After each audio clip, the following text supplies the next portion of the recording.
அனைவருக்கும் வணக்கம். நிலைநிறுத்தம் கதை தொடர்கிறது. வெந்நீரை அவனே சோமாரி வைத்து கொண்டு குளித்தான். போய் விபூதி போட்டுட்டு வந்து சாப்பிட்டுக்கிறதெல்லாம் என்று கிளம்பிட்டான். விபூதி போட வந்தாலோ பச்சளை பூச வந்தாலோ வருகிறவன் யாருடனும் பேசலை. அதனால் வா என்று அவனை வீட்டார் சொல்ல மாட்டாங்க. பெரிய முதலாளியோட வீட்டுக்குள்ளே மாசானம் மௌனமாக நுழைஞ்சதும் ஒரு சின்ன பரபரப்பு, ஒரு சின்ன மரியாதை. பட்டாசாலையில் கன்னிமூலையில் போய் பேசாமல் சப்பனம் போட்டு உக்காந்து கொண்டான்.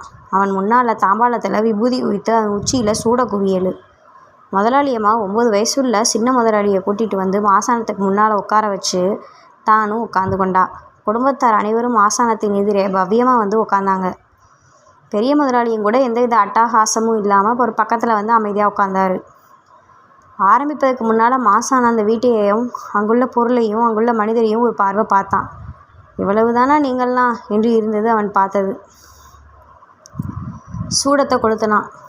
அது எரிவதையே அவன் கண்கள் உக்ரத்தோடு பார்த்துக்கிட்டு இருந்துச்சு.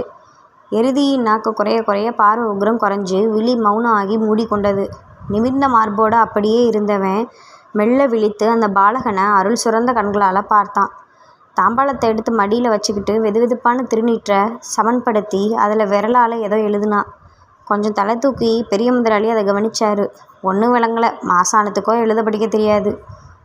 மூடிய கண்களோட ஒளி இல்லாமல் அவன் உதடுகள் வேகமாக எதையோ சொல்லிக்கொண்டே உடம்பை சற்றே முன்னும் பின்னும் ஆட்டிக்கொண்டே இருந்தவன் யாரும் எதிர்பார்க்காத சமயத்தில் தரையில் ஓங்கி பெருத்த சத்தம் மேலே கைப்பற்றி அடித்தான். நிஜமாக பதறிப்போனாங்க எல்லாரும். அவனோட விழிகள் வெளியே பிதுங்கும்படியாக ஓங்கிய குரலில் ஓம் ரீம் ஜம் என்று இன்னும் என்னென்னலாமோ சொல்லிக்கொண்டு அவர்களை கோபமாக பார்த்தான். அது அனைவரையும் கொஞ்சம் திகிலடைய செய்தது.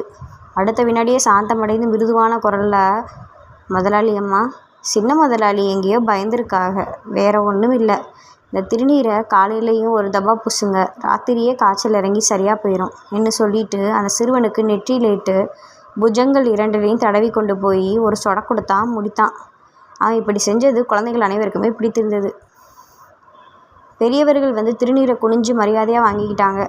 பெரிய முதலாளிக்கு இந்த பயல்கிட்ட போய் திருநீர் வாங்க குனிஞ்சு போகணுமோ வீட்டை எப்படின்னு இருந்துச்சு. வீட்டம்மாவோட அழுத்தம் அவரையும் வந்து குனிஞ்சு 2 கையும் நீட்டி வாங்கும்படி செய்தது.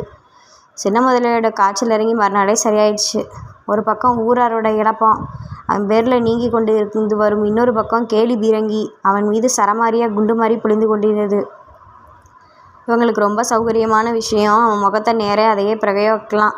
அந்த வருஷம் மழைக்காலம் சீக்கிரமே தொடங்குற மாதிரி இருந்துச்சு. ஆவணி மத்தியில் ஒரு நல்ல மழையும் ஒரு துணமழையும் பெஞ்சு நிலத்தையும் மனசையும் குளிர்விச்சு சொல்லி வச்சது போல் உடனே கரிசக்காடு அனைத்து சுறுசுறுப்படைந்தது. பருவம் செய்ய ஆரம்பித்தாங்க. முங்க உலர்றது, குப்பை சிதறது, எடுப்படிக்கிறது என்று. புரட்டாசி முதல் பட்டத்தில் விதைக்க எல்லாருமே தயார். பருவமழையை தான் காணோம். சரி போகுது. நடுப்பட்டத்தில் பெய்யும், அதுதானே நமக்கு உகந்த பட்டம். நடுப்பட்டமும் பெய்யலைன்னா சம்சாரிகள் நெருங்கி சுருங்கியது. முகம் கடுக்க ஆரம்பித்தது. விறுவிறு என்று காரியங்கள் மழையை தருவிக்க என்று ஆரம்பமாயின. மழை கஞ்சி எடுத்தாங்க. கொடும்பாவி கட்டி இழுத்து ஒப்பு சொல்லி அழுதாங்க. கிராம தேவதைகளுக்கெல்லாம் கொடை நடத்தி பலி கொடுத்து அவைகளின் மனசை குளிர்விச்சாங்க. புரட்டாசியின் கடைசி பட்டமும் வெள்ளை வெயிலாகவே கடந்து போனது. கடவுளே, ஐப்பசி மாதமாவது நீ மழையை வரமாட்டியா? பிராந்துகளை நீங்களே எங்கே போய் தொலைஞ்சிங்க? வானத்தை உச்சியில் நூற்றுக்கணக்கான பருந்து வட்டமிட்டு மழை வரப்போவதை சொல்லுவீங்களே. சிறிய நங்கூர வடிவத்தில் பறக்கும் சலங்கைய பறவைகளையுமே காணோம். சாயந்தரங்களில்